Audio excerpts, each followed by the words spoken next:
Okay, our guest speaker tonight is Chris Carmona, who's a Republican running for state representative position HD 148.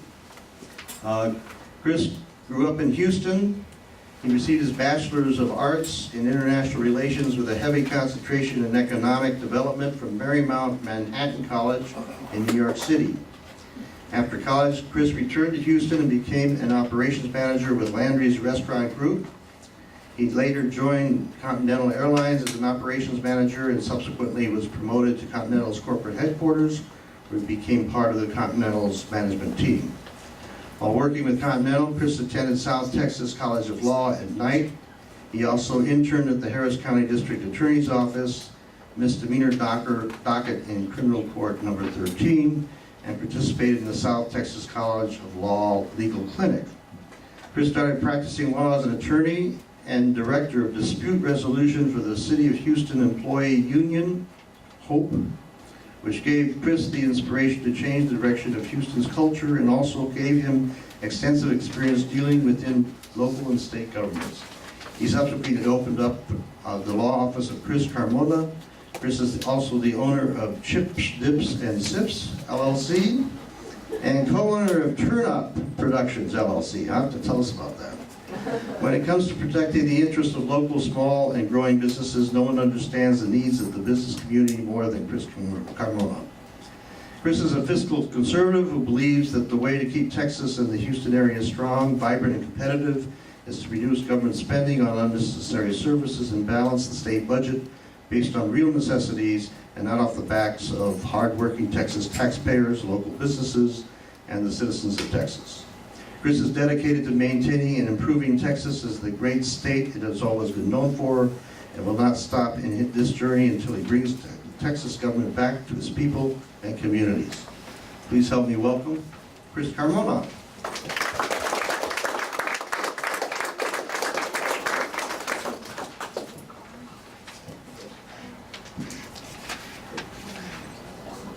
Somebody didn't put their pet up today. All right, before I get started, one thing I like to do is take selfies in a group setting like this. So when you're not on social media, you got to make sure you're on your Twitter, your Instagram, your Vine, everything at one time. So, do y'all mind me doing a selfie with y'all? Y'all need to smile. Make sure y'all all smile. Let's see y'all all. Let's see. All right, 1, 2, 3. All right, thank you guys. That's a first. It's trendsetting.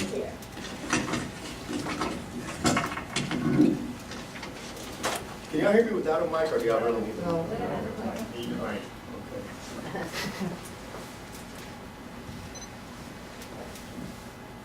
Do not tell me what I am not. Tell me what you need me to be. Do not tell me what I am not. Tell me what you need me to be. Let me say that again. Do not tell me what I am not. Tell me what you need me to be. It's powerful words when you think about it. Open to a lot of different interpretations. Some may say that we need a hero. We need that knight in shining armor. Some may say we need you to be the problem because it's inherent that we always need to blame everything that goes bad on someone else. And so if you're the problem, we have you to blame. Some people may even say we need you to be history, because sometimes those memories is all that we need to remind us of where we're from and where we need to go ahead. Powerful, powerful words. But that's where we are in America today. We are now submitted to a government and a regime of where one person, one official, is telling us what he needs us to be. And Patriots, it's time to stand up and fight back. I'm Chris Carmona, and I'm currently running for State Representative of District 148. And I'm running against the most liberal state legislator. You know, with this campaign, it's not enough to say that our goal is to win. But we want to be worthy of winning. You know, as the late Jack Kemp used to say, our party is the party of the future, party of optimism. And the purpose of a truly great party is to provide superior ideas, principled leadership, and a compelling cause. And with that campaign, what we've been doing, block by block, neighborhood by neighborhood, everybody's saying the same thing. They want true leadership, true heart, and someone who cares about the soul of the state of Texas. Now, a lot of y'all in here may be wondering, what is a city kid doing up here in Montgomery County, right? Running for District 148, it's nowhere near the Woodlands. But why am I here?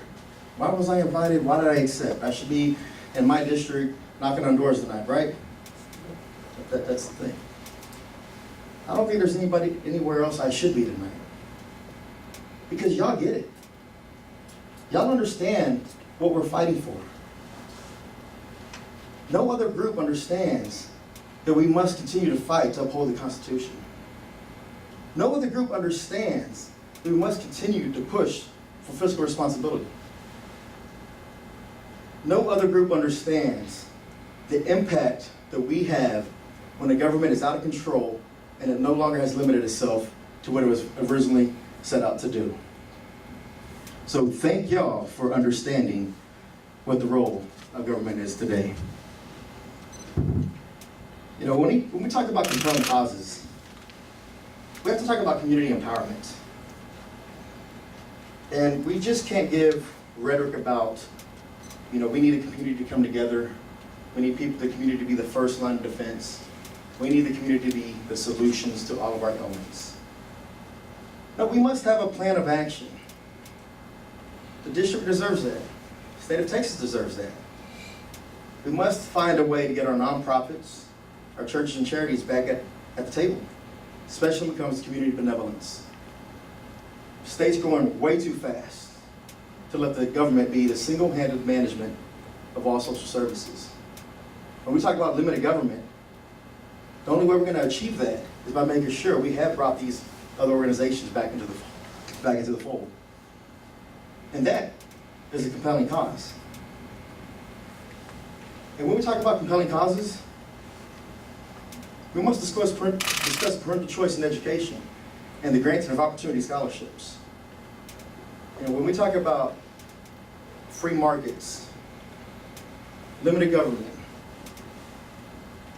self-responsibility, that also falls into our parents.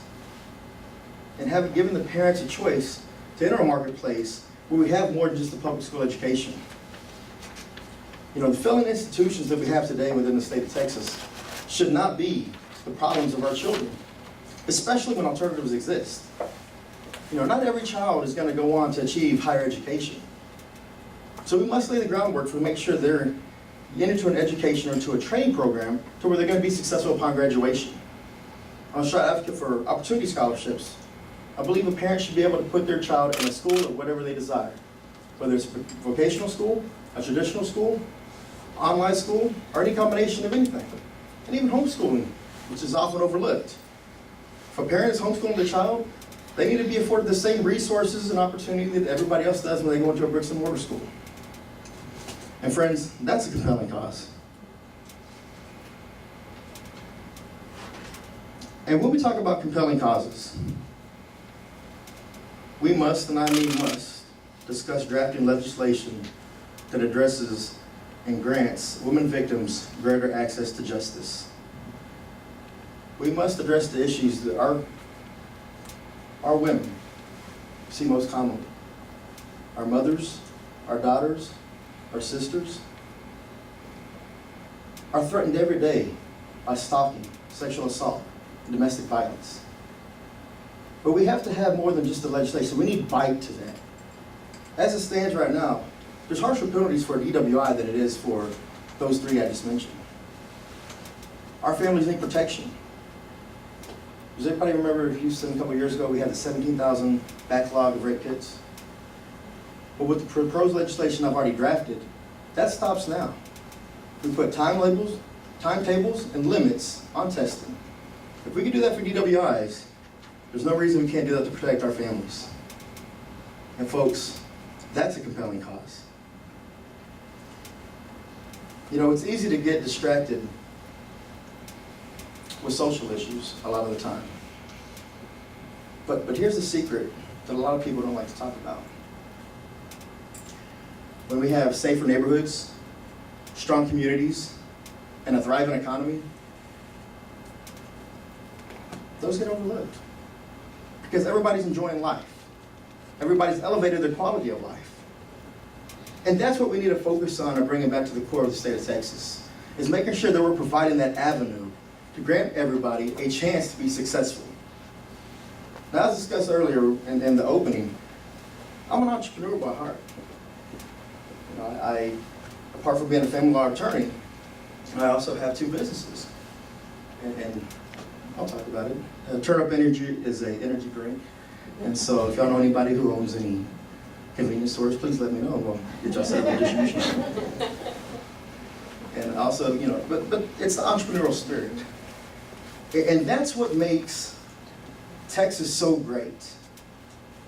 You know, we always say we're number one at this, we're number one at that, we're number one at, but what are we not number one at? Anybody? Education. Education is tantamount to anything we do as entrepreneurs going forward. And that should be of the utmost importance at a legislative level. Now I could talk about District 148 and the pitfalls of that, but I want to talk more about Texas in general. You know, a lot of people, if you listen to the left, they say that, you know, the right wants to cut. They cut our spending on education. They increase, they're incentivizing the filling of institutions. They want public school to fail because they want charter schools. Do y'all hear that a lot? Yeah. Is it true? Do you realize that Texas spends 54% of the budget on education every year? That is the number one area of the budget that we spend every year is on education. Does that sound like it's something from a state that wants to continue seeing a failing education system? No. But we must make sure that we're having that strong focus on education. Because what is Texas the model of? It's the model of the American dream. And how are we going to achieve that? By making sure we're properly equipping our students that are coming through the halls of any institutions, they're properly equipped to take on the workforce as they exit. But we can't do that if we continue to overlook the problems that lay ahead of us. You know, we see real threats right now. Everybody heard of Cisco? Common Core? Oh, yeah. Do y'all feel that's a real threat? You know, when I said, do not tell me what I am not, tell me what you need me to be,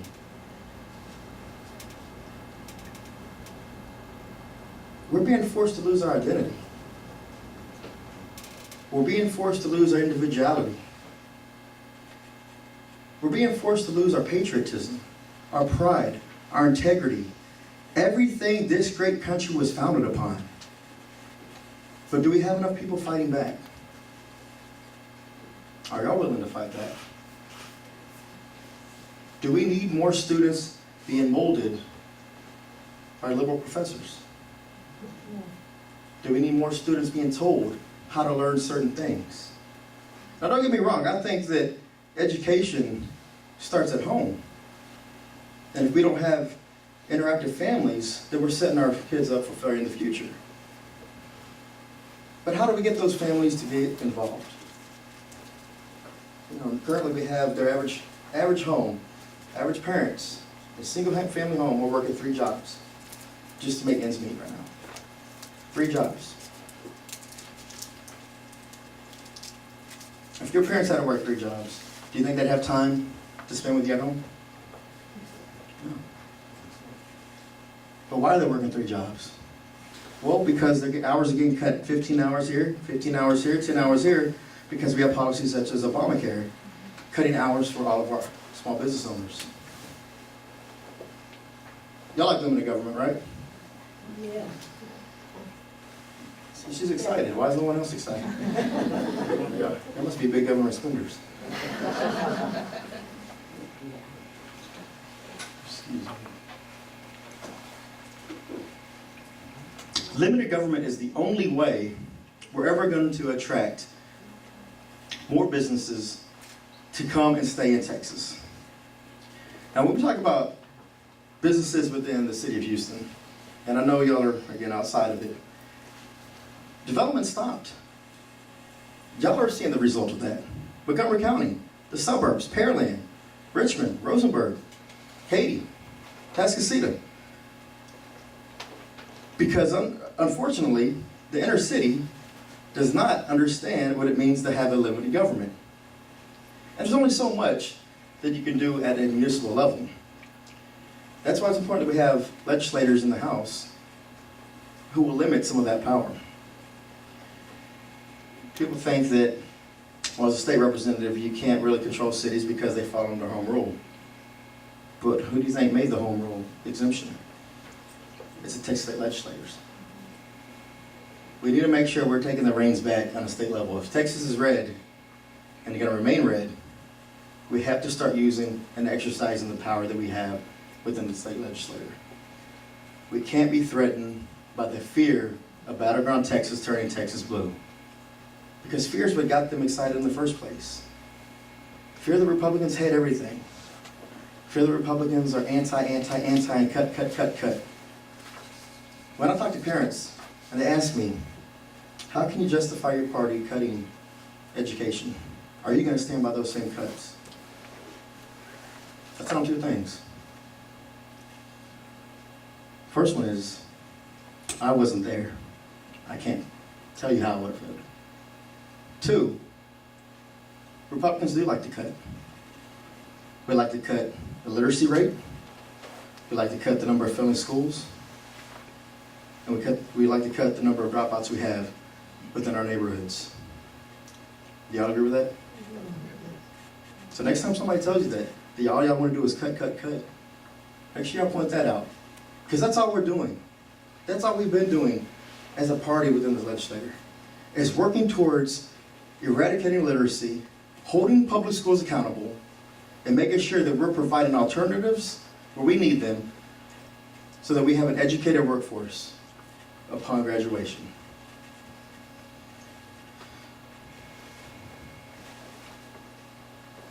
Have any of you ever heard me speak about outreach and engagement?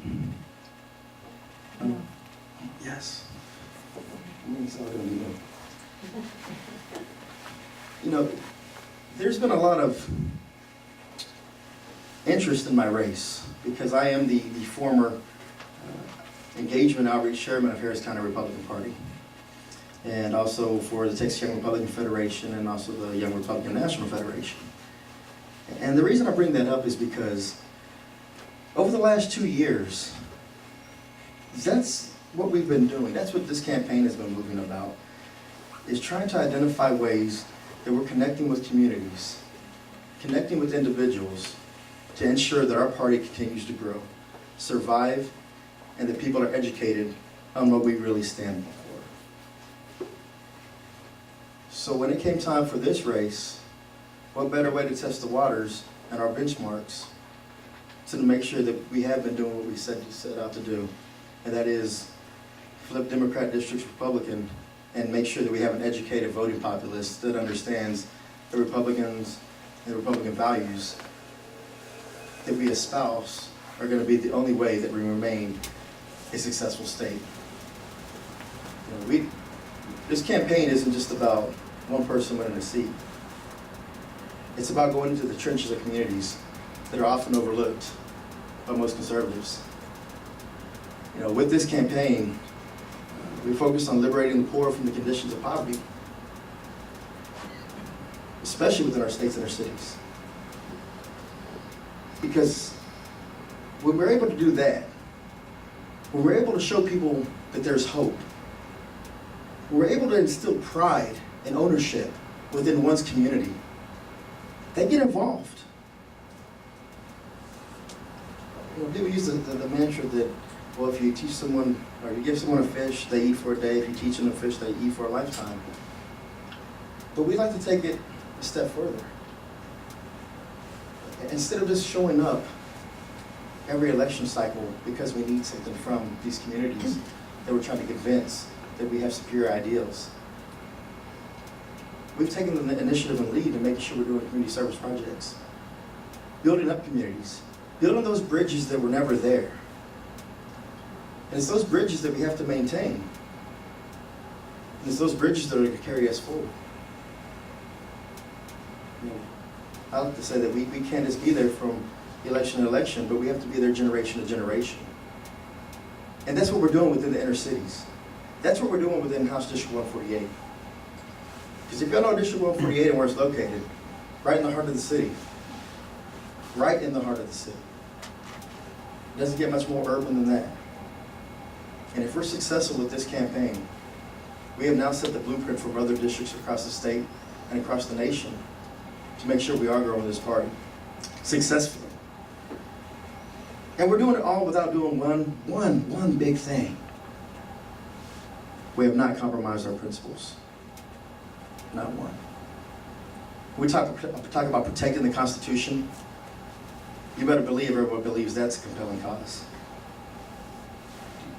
Do you think there's a difference between a Republican and a Democrat when you tell them you can't say what you want to say in a public forum? Everybody gets equally upset. Equally upset. When something goes wrong in your neighborhood or community, and you organize a petition drive, and that petition falls on deaf ears, Republican or Democrat, do you think they feel the same way? When someone's being intruded upon in their home, and they fear for their life, and they wish they had a firearm, Republican or Democrat, don't you think they feel the same? I know they feel the same. We must continue to advocate for the protection of our constitutional rights, including the right to keep and bear arms. That is one of the most critical things we must stand by. You want to go shoot with me later? When you have the fear and the threats of imminent harm, people always want to race to the phone. And if they can't find their phone, they wish they had a gun. Now, everybody's seen by now, oh, breaking news in case y'all didn't know, the appellate court has just deemed that the voter ID will remain in effect and overturn the district court's decision. So that's a huge win for us right now. I mean, if you need a check, if you need a driver's license to go cash a check, I think you should do the same for going to vote. Now, just for full disclosure, if they had left it undone, I planned on taking my voter rolls and going to vote for myself probably 100 times, if not using different names, just to test it out to see how that would work. I was just joking.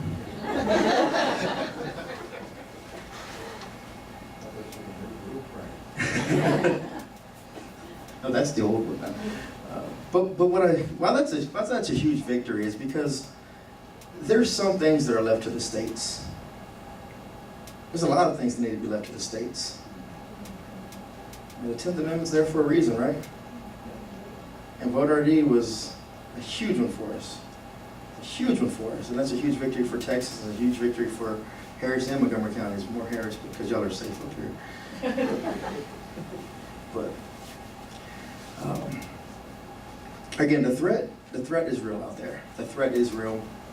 There is a lot of commotion about Battleground Texas.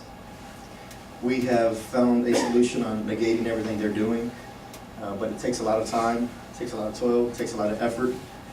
And if any one of y'all is interested in helping with this campaign, you can always email volunteer@chriscarmona.com. If you're just interested in doing it as a party, as a movement, you know, the movement doesn't stop November 4th. It keeps on going. You know, we're building for the future. We're building for a bigger brand. We're building for longevity and make sure we have a surviving dominant party. So I encourage everyone to engage with campaigns and with movements that really are challenging the status quo. You know, one thing that we've learned over the last few months is that, you know, the biggest deficit in the state of Texas isn't a financial deficit. Anybody can guess what it is? It's the trust deficit. You know, how can we believe people, how can we expect people to believe anything we say when we campaign on one thing and then when elected, you vote or pursue legislation on something else? But it's building those relationships and following through, staying committed, generation to generation, is where we see success. And so with that, I ask you, what do you need me to be? And I'm Chris Carmona, and I'm running for State Representative District 148. And I will open it up to questions on anything and everything.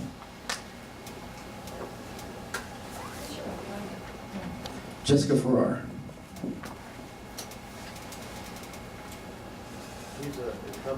She's a 20-year incumbent. Y'all may have known her from last session. She held the hanger in the chambers and was inciting the protest and the riots during the Wendy Davis filibuster. You also may remember her from 2009. She proposed legislation that would minimize the effect and encourage infanticide, meaning that you can kill a child from 0 to 12 years or 12 months of age, and you would no longer be faced with capital felony. Yeah, she has no regard for life. Yes, I agree.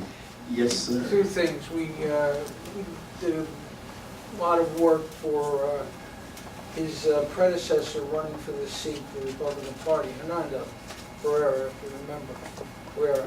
And so I have a question about, just announced that Anise Parker has subpoenaed the sermons of 4 preachers plus all of their communications to their church regarding the issue of, shall we say, transgender bathroom use. It just came out a couple of hours ago. I don't know if you're familiar with it or realize that she had done that. Now, just from my perspective, I think she's trying to intimidate the churches more than anything else. And what are your thoughts? Well, a couple thoughts. My first thought is I don't believe that they should turn over anything until she responds to my request, which was, if this is her proposal for public restrooms, is she willing to do the same with the jail cells and make sure there's no female and male cells, and will that secure everyone's safety at the same time? I haven't heard anything back from that, and I don't think I will. But as to that issue, I can't think in my adult lifetime that I have ever seen any type of ordinance that is that egregious in terms of, and it's offensive. I have 2 daughters, and the thought of them being in a restroom with any man that's not me, it just is disconcerting. And I think the city spoke loudly with the petition drive, very loud. And I think it's unprecedented the way that the mayor and David Feldman, the city attorney, handled the petitions. But God be the glory, I think it's going to be done, and the right thing's going to be done sooner than later. And I just don't think a court is going to force clergy to turn over those names. On the petition drive, did they show any evidence of what the signatures they threw out? I know there were over 50,000 signatures when only 17,000 were needed. So they had 3 times the amount of signatures they needed, and I don't understand how that many signatures got thrown out. Well, it was, again, it's unprecedented because the city secretary is the one who validates the signatures. She looks at them and she validates them and says, okay, we've met the threshold versus using the sampling method of errors. But when she made her report, the city attorney got involved and said, no, we need to go through and see if we can find ways to disqualify the signatures. And so they were trying to say that, I believe each page needed to be notarized, that the notaries were invalid. And so if the notaries were invalid for every single page, that was disqualifying every single signature. And so, but again, it's unprecedented that you have a city secretary go ahead and validate the petition after only 17,800, I believe, that were checked, and then have a city attorney come through and invalidate those based off of personal agendas. Yes, sir. I have something, I substitute in Conroe ISD, and one thing I've noticed this year more than I had in previous years is that teachers are no longer using textbooks in the high schools and other schools. They're taking their own material and printing it off. So that means that the textbooks, which were certified by our Department of Education, are no longer even being necessarily the guidelines which students are using to learn a material in their classroom. I mean, science textbooks, math books, your history books. A lot of what the teachers are doing is they are taking whatever article they feel they want to teach with and put it in there. And this isn't Common Core or C-scope, and I understand C-scope is supposed to be in Deep Six, but in any case, these teachers are going in there and not using the certified textbooks, and that's not what the students are learning from. I thought you might like to know that they literally are printing their own curriculum that hasn't been certified by anybody. Yeah, I think you're seeing that at all levels from K through 12. Oh, yes, it's just like this, today, I was in first grade. The book I read was Cinderella, Walt Disney version. That was the only book. There's been worse versions. Well, no doubt. The thing was that I didn't observe any textbooks that were being used in that classroom that entire day. I mean, I had my instructions of what to do, and none of them had to do with the textbook period. I'm a little conflicted with that because I've seen some of the textbooks coming out lately, and they're not accurately depicting what we learned as we were growing up, or even as what I was learning when I was growing up.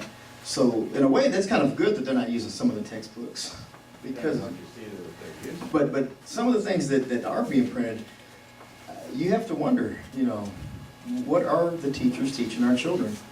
And then when you have school districts implementing policies that don't let a parent go into a classroom, you can do a background check all day, and they still won't let you in the classroom because it's their policy. It makes you wonder, what are they hiding? Why are public school institutions so afraid to let parents into the classroom to see what your children are learning? It's a huge issue, and that's something that needs to be addressed. When we talk about having parental involvement, it's hard to have your parents involved if they have no idea what you're learning. Well, another problem that would be as far as the cost go, because it costs a lot of money to print up these sheets that they're handing to the kids to, this is what you're going to learn from, versus something that is printed on a real commercial press, not a Xerox copying machine that is costing maybe a nickel or 2 or 3 cents a page. I would like to think that when you buy a published book, you should be able to get it priced down below that cost. Yeah, the textbook industry is a huge moneymaker.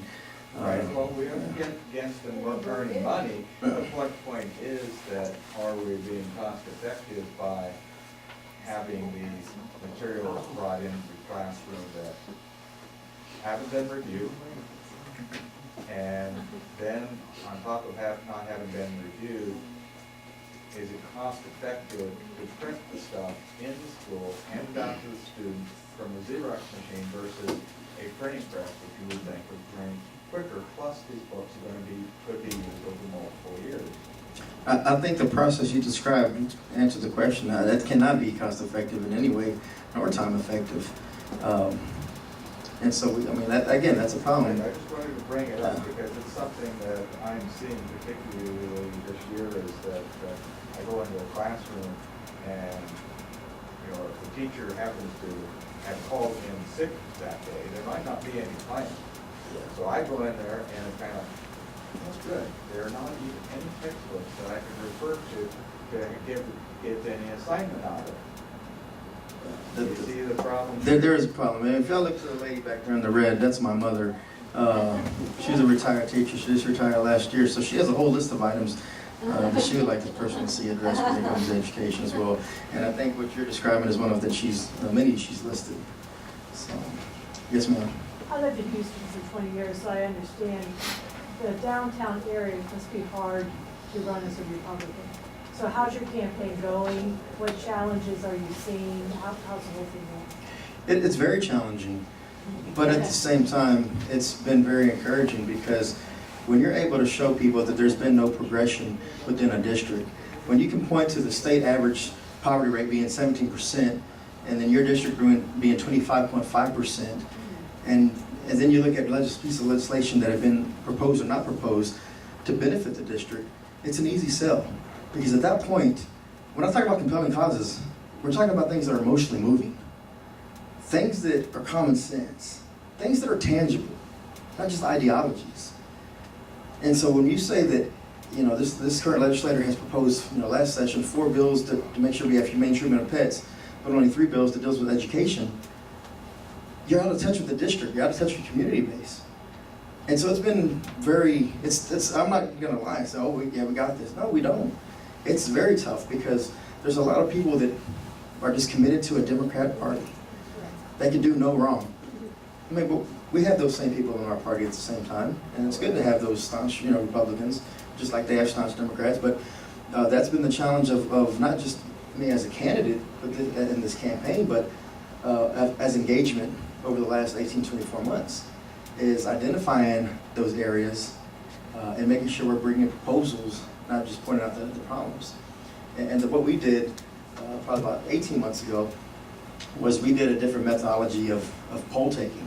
We didn't just call people. We'd actually go to different parks, community fairs, different neighborhoods, and start asking them, what would you like to see out of your government? What makes you think you have value in the taxes that you're paying? What moves you to get involved politically?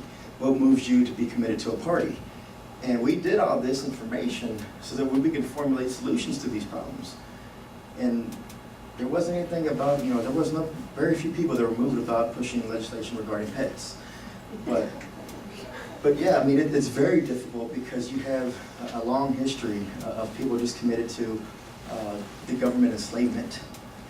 And I've asked the question earlier, how do you get people to rotate off of that without being offensive to them? How do you make them see that they can be self-reliable? It goes back to, we've always been known as the party of no, no, no, no, no. We want everything. We want to get rid of all social services. No, we want to make sure that we have a proper social safety net. If someone's down on their time, we want to be there to help them back up and nurse them to where they're healthy again. Not keep them down there and say, well, you're down there, I'll just go ahead and keep you there.